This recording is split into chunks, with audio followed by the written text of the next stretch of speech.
Today, we're going to have a reality check. You see, I always thought that I was a pretty open minded person until the day that somebody asked me, are you open minded enough to know when you're being closed minded? This question literally stopped me in my tracks. And as I began to think about it, I had to come to the reality that I didn't know the answer to that question because I already had it set in my brain that I was open minded. So I started paying closer attention, moment by moment, experience by experience, and really being radically honest with myself. Am I really as open minded as I think that I am? And as I started to notice when I was being closed minded and open minded, I began to realize how closed minded I actually was. So, let me give you an example of a time where I was being closed minded in the phase of life where I thought that I was very open minded. So, years ago, I was friends with a chef who was interested in learning photography. And he had asked if I was willing to give him a photography lesson in exchange for cooking my favorite lunch. And at first, I thought to myself, well, that's kind of not fair because my favorite lunch is something super simple. It's a BLT sandwich. And how can you provide me with a phenomenal BLT sandwich when I'm going to give you so much knowledge that took me years of learning and experimenting to pull together? Right then and there, I was already being closed minded. Why? Because I'm not a chef. I don't know what he possibly knows that could make this BLT, quote unquote, the same value that I was going to give him. I just automatically assumed, based off of my own knowledge of how to make a BLT, that it wasn't going to be an even exchange. So he gave me another proposal. He said, let me come over, make you a BLT. And if you feel it doesn't match the value that you're going to provide me, then I will come back and I will make you another meal, something even more extravagant than a BLT. And I thought to myself, man, I could potentially get two home cooked meals from a chef out of teaching him a little bit about what he needs to know for shooting manual on a camera. Okay. To me, this became a no brainer. So the day came that he came over and made me lunch. And when I saw him turn on the oven, I got really confused. I thought to myself, this is a BLT. What do you need an oven for? And he just looked at me like I had three heads and said, well, how else am I going to make the bacon? And I was like, in the microwave or on the stove? The only two ways that I've ever made bacon. And he just kind of chuckled at me and he said, you've never had bacon that's made from the oven, have you? And I was like, no, I never even thought to put it in the oven. And so he went on to throwing the bacon in the oven. And while we were waiting for it to cook, I gave him a lesson on how to shoot manual on his camera. When we were done, I had taken a bite of this BLT with the most perfect ripe potatoes, perfectly crisp lettuce, just the right amount of mayo, and on pumpernickel bread. Because, friends, if you haven't had a BLT on pumpernickel bread, you are missing out.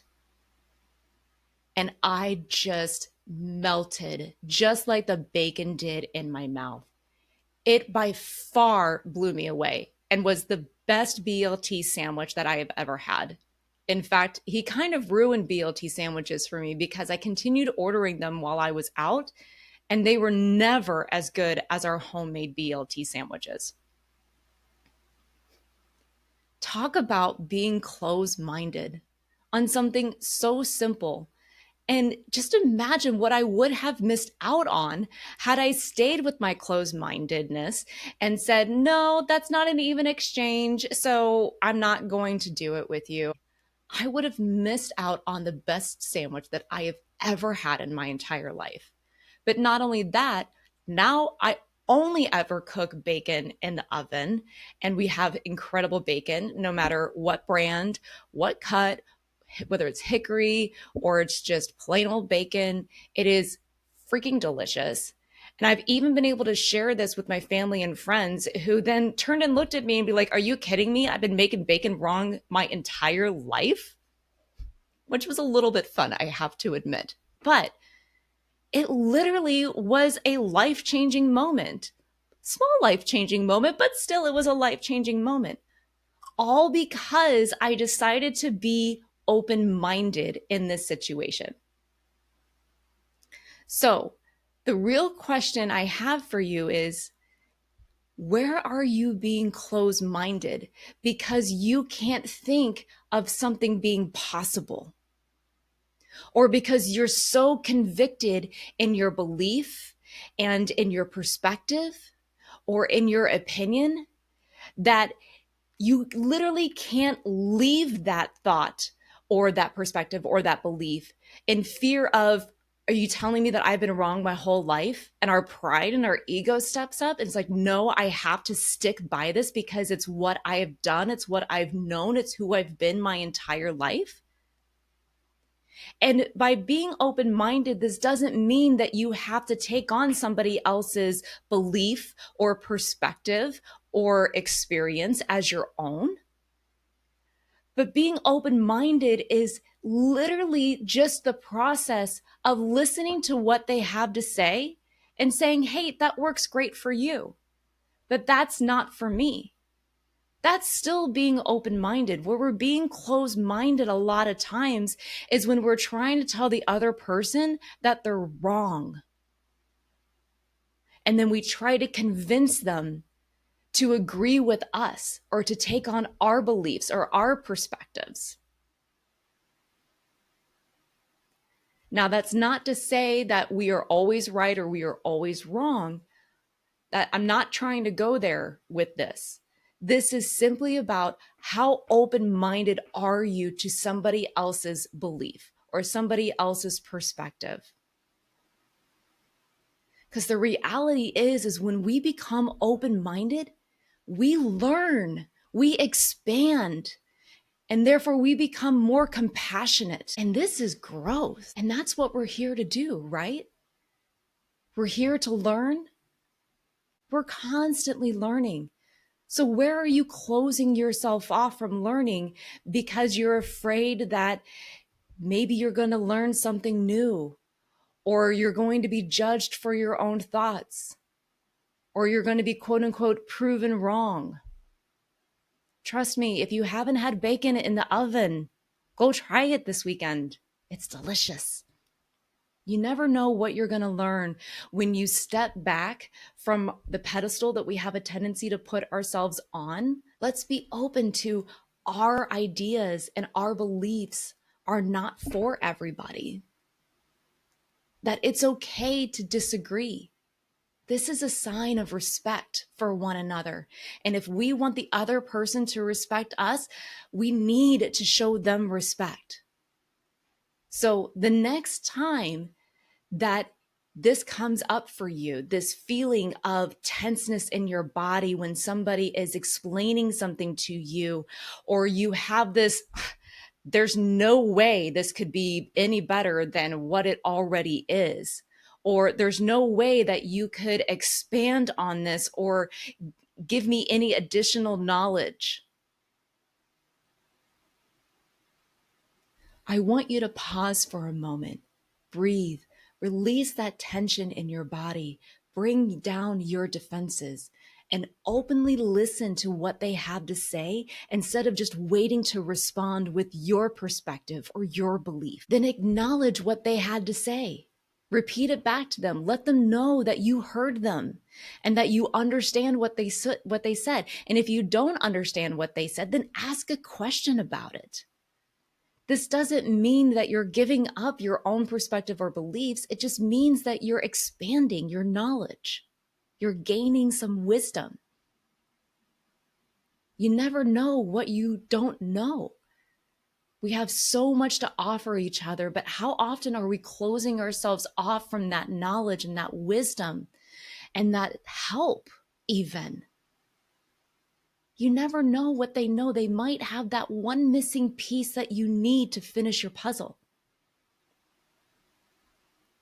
So the next time that you feel all of these emotions, this tenseness, the defensiveness come up in your body when you're having a conversation, pause, breathe, release that tension.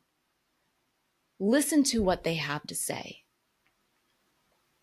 Acknowledge it, and then give your perspective without having this drive to need to convince them that they are wrong and you are right. That's for them to decide, not for us. Don't take away that right for them. You don't want it taken away from you, I'm willing to bet. We all have our own karma and our own lessons that we are here to learn. Don't take away their opportunity to learn whatever it is that they need to learn. And same thing for yourself. At the end of the day, it's up to you to be discerning of what is your truth, what is right for you, and what is something that now that you have this new perspective or this new set of knowledge, what needs to change for you on your side? This is the shift, my friends, to be radically honest with yourself and having awareness of where are you being closed-minded, even on the simple, small stuff like bacon in the oven. So try this and see what shifts for you. Hi, I'm Kimberly Romano, Indian wedding photographer turned brand photographer and human design reader. Thank you for tuning into Shifted, the podcast that is here to spark a shift in you that creates big change in your energy, perspective, and direction. And if this episode sparked a shift in you, then subscribe and leave a review sharing what your shift was. Not only will this help others discover this podcast, but your shift can inspire them to have a shift of their own. Please remember, the content you hear in this podcast is for entertainment purposes only and should not be taken as legal, health, or financial advice. For professional guidance, I encourage you to seek out a trusted expert near you. Thank you again for tuning into Shifted. Until next time, keep leaning into the shift.